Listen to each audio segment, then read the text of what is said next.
देखु ओडिशा रे भारतीय जनता पार्टी सरकार आसिला परे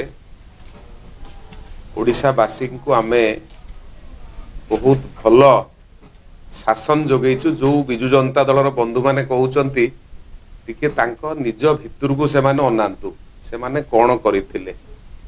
भारतीय जनता पार्टी सरकार ओडिशा रे जेतबळे जोठी जो घटना सामना को आछि तुरंत ता ऊपर आमे कार्यानुष्ठान ग्रहण करछु, तुरंत कार्यानुष्ठान ग्रहण करछु। ए प्रकार कार्यानुष्ठान विजु जनता दल केबे करिथिला कि उत्तर दे परिबे? मु तो तांको प्रश्न करूछि। जो बाबू प्रश्न करूचंती तांको समय रे ओडिशा रे घटिथिबा विभिन्न विपर्यस्त आईन श्रृंखला परिस्थिति को सुधारिया पे से माने कोन करचन तार उत्तर दियंतु। गिरफ्तारी टेपरा करनथिले आपण जदि आपणको दलर लोक कोठी इन्वॉल्व थिला। आम सरकार तो पदा को बाहरिकी जी भी जोटी दोषी होची तुरंत ताकू धरा जाउची एवं दृढ़ कार्यानुष्ठान निया जाउची।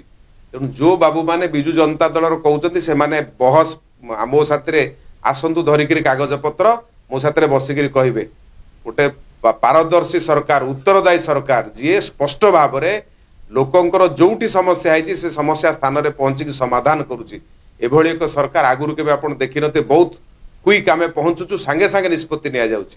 तेणु विजु जनता दल बंधु माने कहिबा पूर्व निज को आगे देखंतु।